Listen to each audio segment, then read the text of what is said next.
Hello everyone, you all are welcome in chemistry classes given by Arun sir.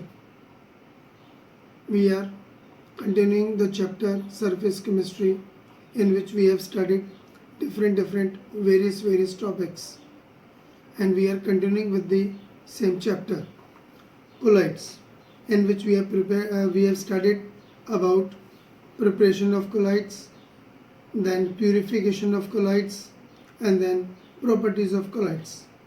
So we are continuing with that one, properties of colloids. That is, today we'll study about coagulation, how we can prevent the coagulation, and then emulsions, and then application of emulsions and colloids in our daily life. This will be our main topic of today's video. Coagulation of colloid. Coagulation का मतलब होता है precipitation. कोई भी colloid है, अगर वो precipitate हो जाता है तो हम उसको बोलते हैं coagulation. The precipitation of colloid through induced aggregation by addition of some suitable electrolyte is known as coagulation और फ्लॉकुलेशन. यानी कि कोगुलेशन का तीसरा नाम है फ्लॉकुलेशन. इसके तीन नाम हैं, कोगुलेशन, फ्लॉकुलेशन और प्रेसिपिटेशन. अब बहुत सिंपल एग्जांपल मैं आपको बता रहा हूँ कोगुलेशन का. दूध यानी मिल्क इज़ अ कोलाइड. अब उसके अंदर हम नींबू का रस डाल दें यानी सिट्रिक एसिड या टार्ट्रिक एसिड, जो काम करेगा एज इलेक्ट्रोलाइट. तो उसको डालने से क्या होता है, फैट अलग हो जाता है, वाटर अलग हो जाता है, यानी कि पनीर बन जाता है. That is the process of coagulation.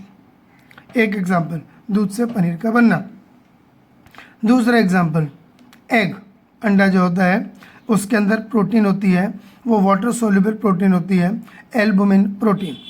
जब हम उसको बॉईल करते हैं, अंडे को जब हम बॉईल करते हैं तो वो जो प्रोटीन होती है जो लिक्विड स्टेट में होती है वो सॉलिड स्टेट में वाइट मटेरियल में कन्वर्ट हो जाती है. दैट इज़ ऑल्सो कोगुलेशन और फ्लॉकुलेशन ऑफ कोलॉइड. इसके बाद आती है बात कि किसी भी कोलॉइड को कोगुलेट करने के लिए कितना इलेक्ट्रोलाइट मिलाया जाए. इसके लिए मैं आपको एक बहुत सिंपल से एग्जांपल देता हूँ कि जैसे कि मान लीजिए एक गिलास हमने दूध लिया, ठीक है ना. जैसे कि हमने एक गिलास लिया और इसके अंदर हमने ले लिया मिल्क. अब इस मिल्क के अंदर हमको सिट्रिक एसिड मिलानी है, यानी कि नींबू का रस मिलाना है.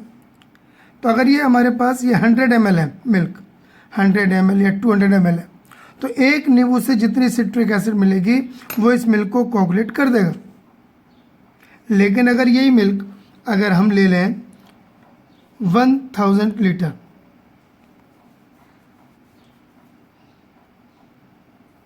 एक 1000 लीटर मिल्क ले लें और वही एक नींबू के अंदर जितनी सिट्रिक एसिड है उसको अंदर इसके अंदर डालें तो कोगुलेशन नहीं होगा.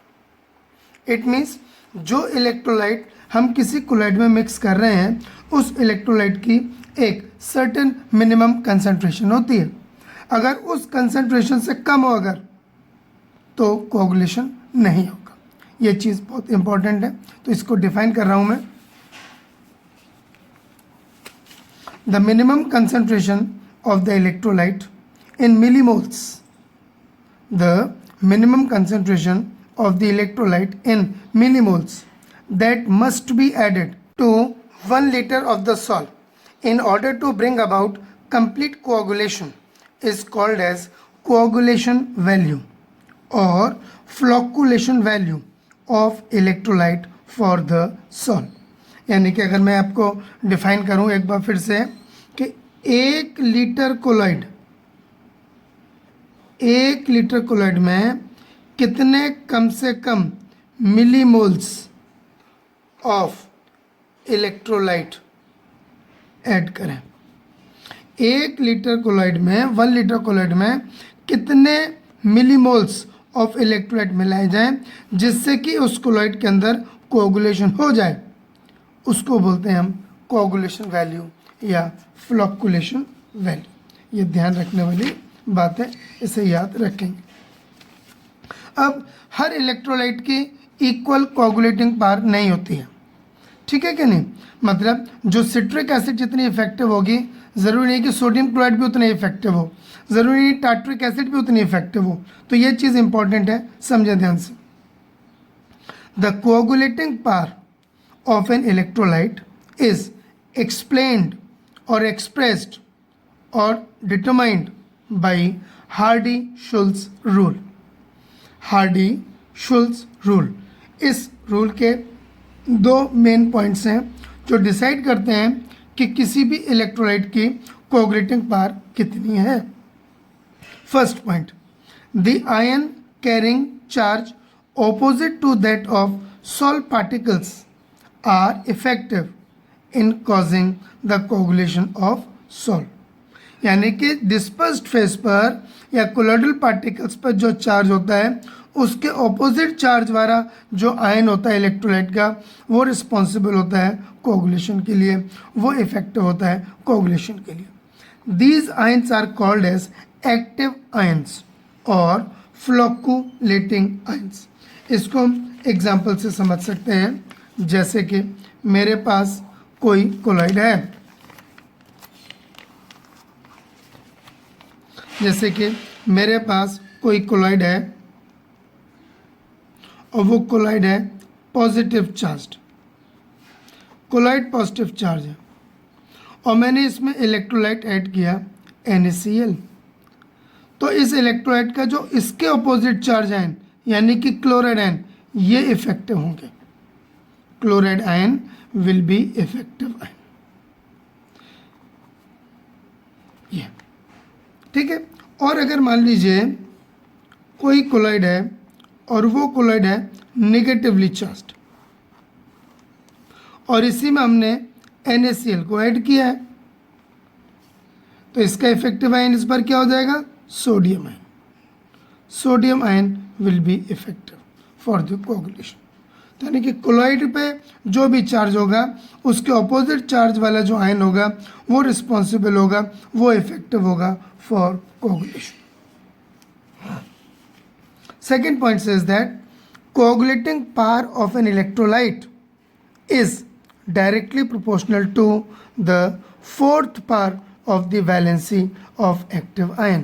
यानी एक्टिव आयन के ऊपर जो चार्ज है उसकी फोर्थ पावर के डायरेक्टली प्रोपोर्शनल होता है coagulating power. It means greater the valency of effective ion greater will be it's coagulating power. यानी जितना ज़्यादा चार्ज होगा उतना ही वो आयन की कोआगुलेटिंग पावर, कोआगुलेटिंग की इफेक्टिव पावर ज़्यादा होगी। एग्जाम्पल, ये मैंने पहली सीरीज़ बनाई है कैटाइंस की। सोडियम आयन से ज़्यादा इफेक्टिव है मैग्नीशियम आयन, उससे ज़्यादा इफेक्टिव है एल्यूमिनियम आयन, उससे ज़्यादा है लेड Pb4+, +1 +2 +3 +4। जैसे जैसे चार्ज का मैग्नीट्यूड बढ़ते जाएगा उसकी इफेक्टिवनेस कोआगुलेशन के लिए उतनी बढ़ती जाएगी। ये एनाइन की मैंने सीरीज़ बना दी है, bromide ion, sulphate ion, phosphate ion और फेरोसाइनाइड आयन। -1 चार्ज, -2, -3 और -4। तो जितनी ज़्यादा चार्ज बढ़ते जा रहे हैं उतनी उसकी कोआगुलेटिंग पावर इफेक्टिव बढ़ती जाती है। Now important point to be noted here is coagulation of A colloid can be achieved by. हम किन किन तरीकों से किसी भी कोलॉइड को कोआगुलेट कर सकते हैं। आज शुरुआत में वीडियो में स्टार्टिंग में मैंने बताया, एक था बाई एडिशन ऑफ इलेक्ट्रोलाइट, दूसरा बताया था बाई हीटिंग। एग को हमने हीट करके कोआगुलेट किया, जबकि मिल्क को हमने एसिड को मिला करके या इलेक्ट्रोलाइट को मिला के किया। और भी क्या तरीके हो सकते हैं, हम एक एक करके डिस्कस करते हैं। नंबर 1, बाई म्यूचुअल प्रेसिपिटेशन, यानी कि दो कोलॉइड लें, एक पॉजिटिव चार्ज और एक नेगेटिव चार्ज, दोनों को मिक्स कर दो इक्वल मोलर क्वांटिटी के अंदर, वो एक दूसरे को कोआगुलेट कर देंगे। On mixing a positively and negatively charge colloids in equimolar amount they coagulates each other, वो एक दूसरे को कोआगुलेट कर देंगे। फॉर एग्जांपल, फेरिक हाइड्रोक्साइड का सॉल्ट जो पॉजिटिव चार्ज था, आर्सेनिक सल्फाइड का सॉल्ट नेगेटिव चार्ज था, दोनों को ऐड कर दिया, एक दूसरे को वो कोआगुलेट कर देंगे। यहाँ पे देखें, एक कोलॉइड पॉजिटिवली चार्ज और एक कोलॉइड नेगेटिवली चार्ज, इन दोनों को मिक्स कर दो इक्वल क्वांटिटी में, तो वो एक दूसरे को कोआगुलेट कर देंगे।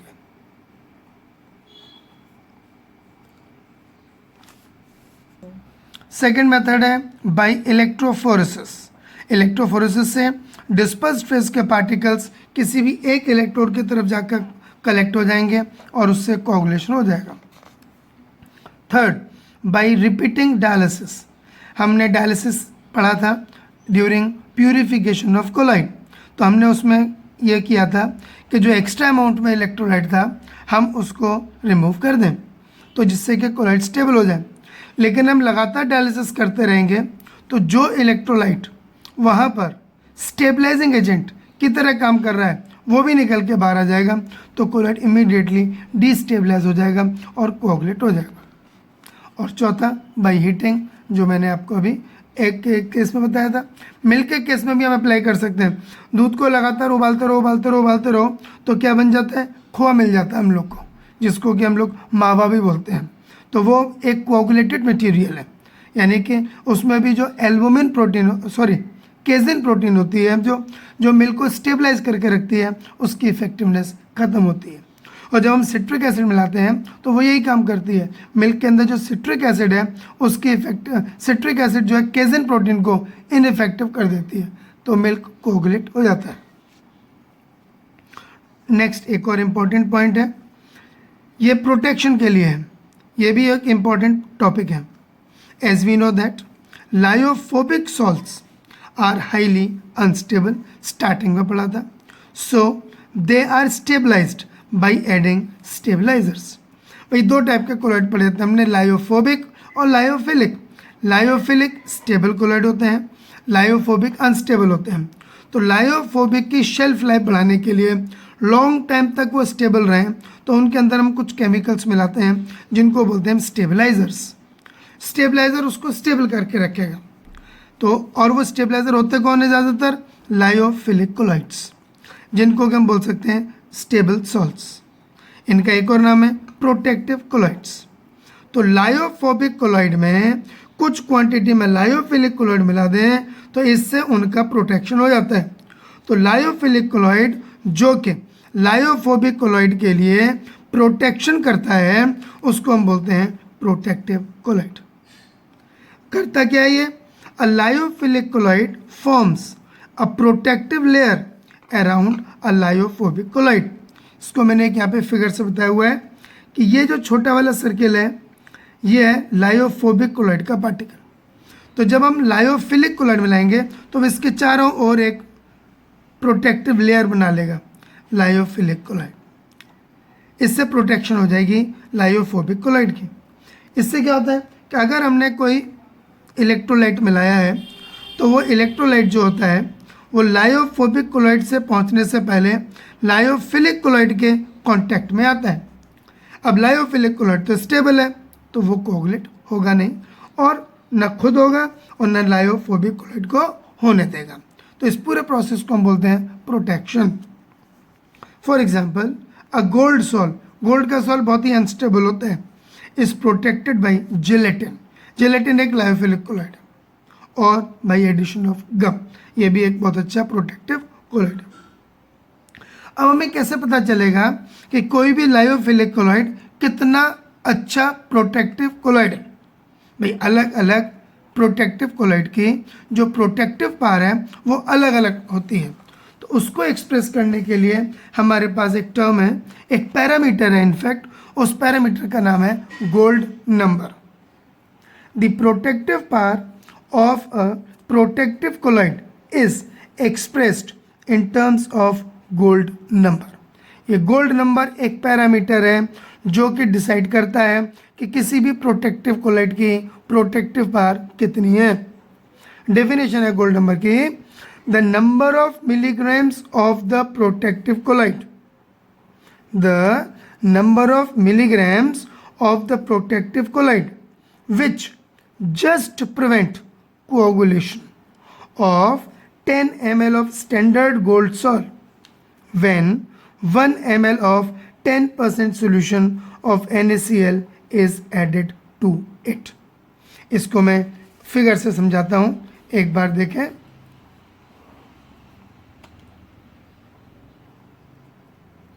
जैसे कि मैंने एक बीकर में लिया 10 ml गोल्ड सॉल्ट, ये है 10 ml गोल्ड सॉल्ट, जो कि हाईली अनस्टेबल है।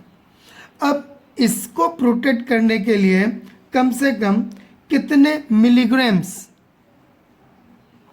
मिलीग्राम प्रोटेक्टिव कोलॉइड हम मिला रहे हैं, जिससे कि इसका कोगुलेशन ना हो। लेकिन इसका कोगुलेशन करेगा कौन, ये देख लीजिए, 1 ml ऑफ 10% NaCl सोल्यूशन। तो ये इलेक्ट्रोलाइट है जो कि इसका कोगुलेशन करेगा, और इससे होने वाले कोगुलेशन को कितने मिलीग्राम कम से कम प्रोटेक्टिव कोलॉइड प्रोटेक्ट कर दे कि उसका कोगुलेशन ना हो, तो वो नंबर ऑफ मिलीग्राम जो है वो उस प्रोटेक्टिव कोलॉइड का गोल्ड नंबर हो जाएगा। मैं एक बार फिर बता रहा हूँ, 10 ml गोल्ड सॉल है, इसको कोगुलेट करेगा 1 ml ऑफ 10% NaCl। इसकी वजह से जो इसका कोगुलेशन होगा उसको रोकने के लिए कम से कम कितने मिलीग्राम प्रोटेक्टिव कोलॉइड को हमें ऐड करना पड़ेगा। वो मिलीग्राम का जो नंबर है वो उस प्रोटेक्टिव कोलॉइड का गोल्ड नंबर होगा। जितना कम गोल्ड नंबर होता है प्रोटेक्टिव कोलॉइड का, वो उतना ही अच्छा प्रोटेक्टिव कोलॉइड होता है। Smaller the gold number of the protective colloid, greater will be its protective power. यहाँ पर मैंने कुछ एग्जांपल्स दे दिए हैं प्रोटेक्टिव कोलॉइड्स के with their respective gold number. Gum arabic का गोल्ड नंबर है 0.15 से 0.25, हीमोग्लोबिन का 0.03, ये गोल्ड नंबर है। ये जेलेटिन 0.005 से 0.01, एग एल्बुमिन का 0.15 से 0.25 एट्सेट्रा। तो यहाँ की कैटेगरी इन चारों एग्जाम्पल्स में सबसे अच्छा प्रोटेक्टिव कोलॉइड है जेलेटिन। और मज़े की बात है, जो आइसक्रीम हम लोग खाते हैं उस आइसक्रीम में जेलेटिन होता है एज प्रोटेक्टिव कोलॉइड। क्योंकि नॉर्मल दूध को अगर हम फ्रीज़र में रख दें तो उसमें क्रिस्टल्स बन जाते हैं आइस के, लेकिन जब आइसक्रीम बनती है तो क्योंकि जेलेटिन उसमें पड़ी होती है तो वो क्रिस्टलाइन फॉर्म में ना कन्वर्ट होकर वो क्रीमी बेस में ही मेंटेन रहती है। अगला टॉपिक है इमल्शंस। इमल्शंस एक स्पेशल टाइप के कोलॉइड्स होते हैं जिसमें कि डिस्पर्स्ड फेज और डिस्पर्जन मीडियम दोनों ही लिक्विड होते हैं।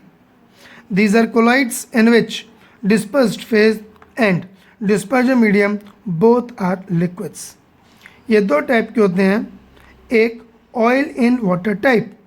ऑयल इन वाटर टाइप में ऑयल होगा डिस्पर्स्ड फेज और वाटर होगा डिस्पर्जन मीडियम।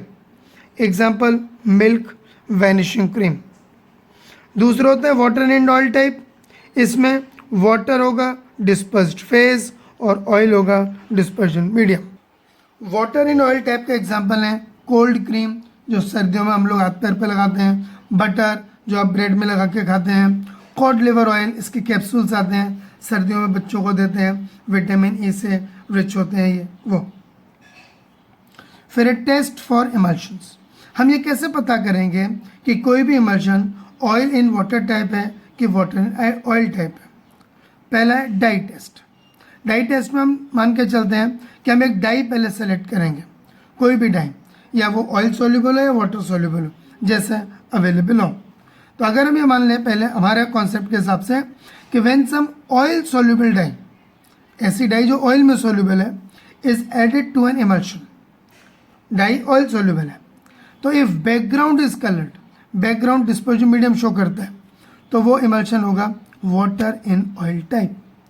और अगर ड्रॉपलेट्स आर कलर्ड, ड्रॉपलेट्स यहाँ पे डिस्पर्स्ड फेज शो करता है, तो वो हो जाएगा ऑयल इन वाटर टाइप।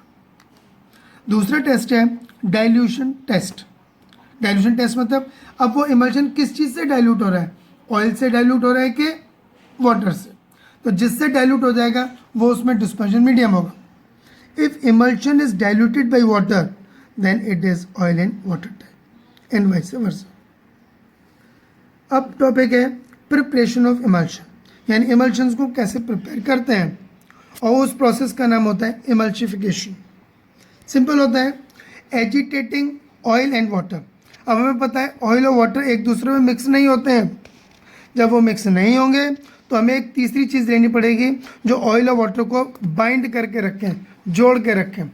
जैसे मिल्क में केजिन प्रोटीन है, वो ऑयल और वाटर यानी फैट और वाटर को जोड़ के रखती है। उसी तरीके से हमें एक और सब्सटेंस लेना पड़ता है जिसको कि हम बोलते हैं इमल्शिफाइंग एजेंट या इमल्शिफायर। तो agitating oil and water along with an emulsifying agent और इमल्शिफायर जो यहाँ पे स्टेबलाइजर की तरह काम करता है, फॉर्म्स एन इमल्शन। सबसे ज़्यादा पॉपुलर इमल्शिफायर्स होते हैं soaps, detergents, proteins, gums, all these are very good examples of emulsifiers. अब इमल्शंस की डेली लाइफ में इंपॉर्टेंस कहाँ है? Applications of emulsions, cleansing action of soap and detergents. ये हम पढ़ चुके हैं पहले भी कि सोप और डिटर्जेंट का काम होता है डर्ट को रिमूव करना, जो कि ऑयली और ग्रीजी मटेरियल होता है। तो सोप उस ऑयल और डर्ट से मिल करके वाटर के साथ एक स्टेबल इमल्शन बना लेता है। An emulsion is formed between grease और dirt, soap and water, so the cleaning action takes place.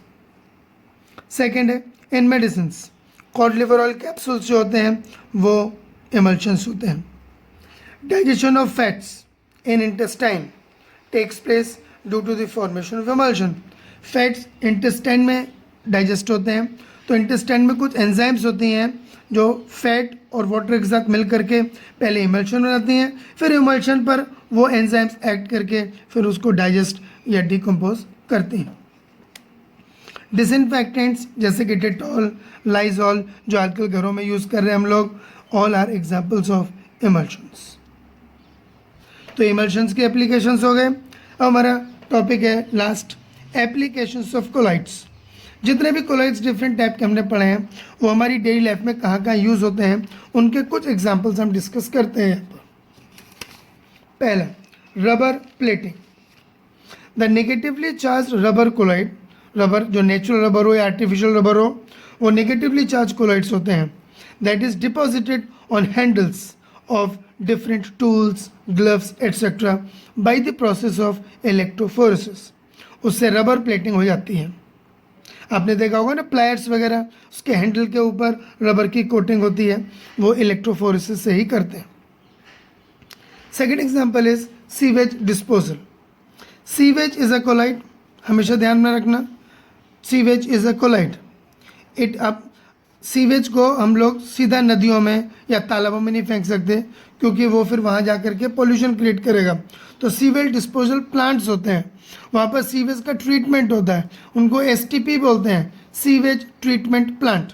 तो before dumping into the water bodies उनका ट्रीटमेंट करते हैं।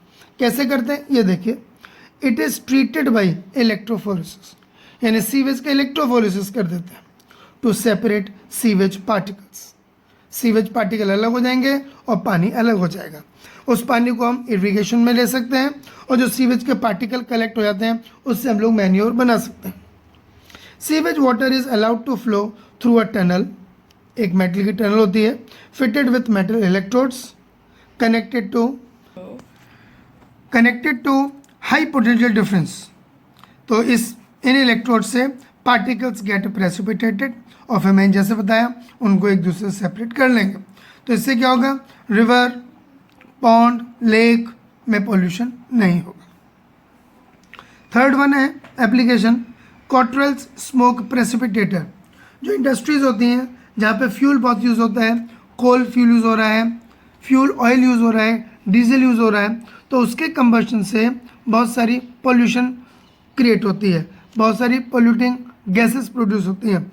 तो उन पोल्यूटेंट्स को एयर में डंप ना हो उससे पहले स्मोक जो एयर में जाएगी पोल्यूशन क्रिएट करेगी, उसको कंट्रोल करने के लिए हम स्मोक प्रेसिपिटेटर यूज़ करते हैं।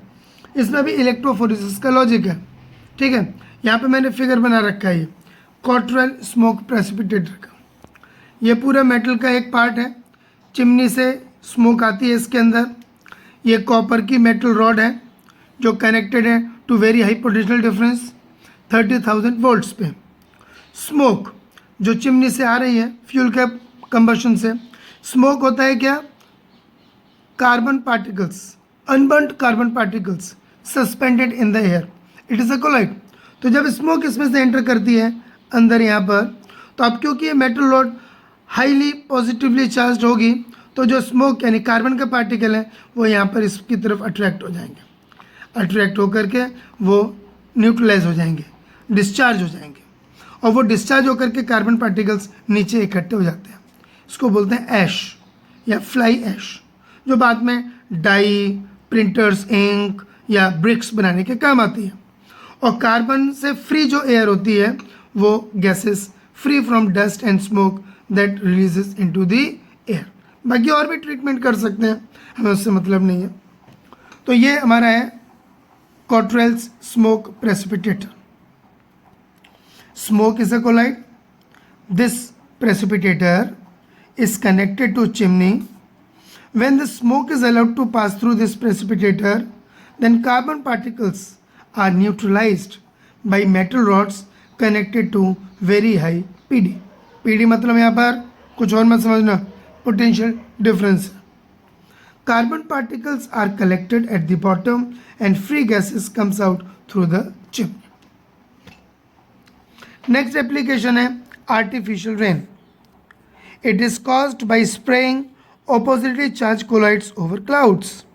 बादलों के ऊपर जाकर के एरोप्लेन से ऑपोजिटली चार्ज कोलाइड को स्प्रिंकल कर दें तो क्लाउड्स का कोगुलेशन हो जाता है और बारिश हो जाती है। इसको बोलते हैं आर्टिफिशियल रेन, जो चाइना ने की थी जब बीजिंग ओलंपिक हुआ था तब, और भी अमेरिका वगैरह भी कर चुके हैं।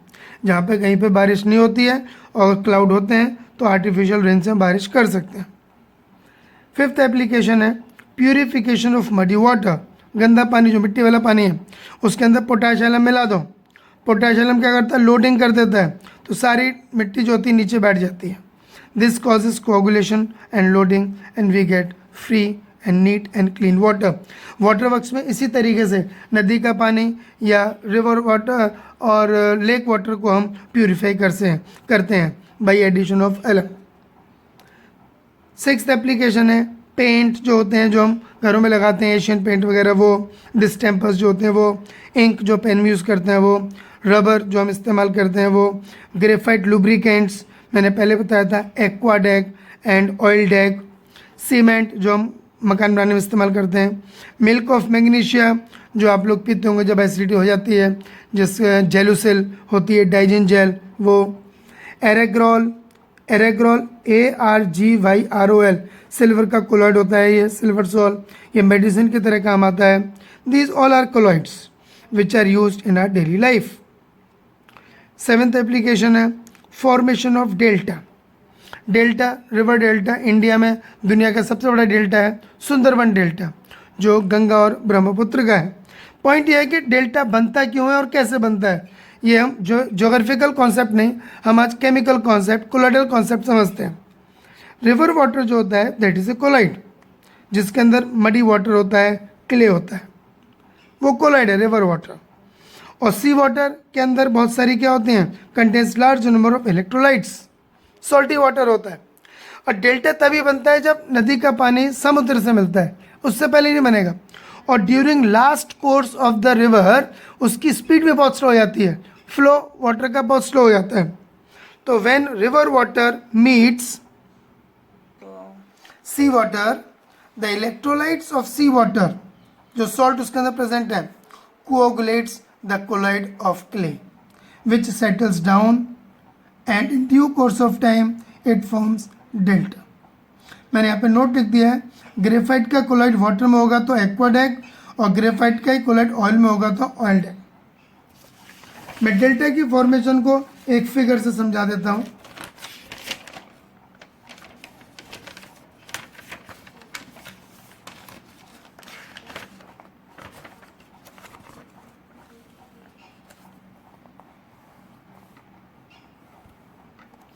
आप ऐसे समझिए कि कोई रिवर आ रही है, लास्ट कोर्स में है, ये रिवर है, और यहाँ पर सी है या ओशियन है, सी है, इसके अंदर है सॉल्ट जो इलेक्ट्रोलाइट की तरह काम करता है।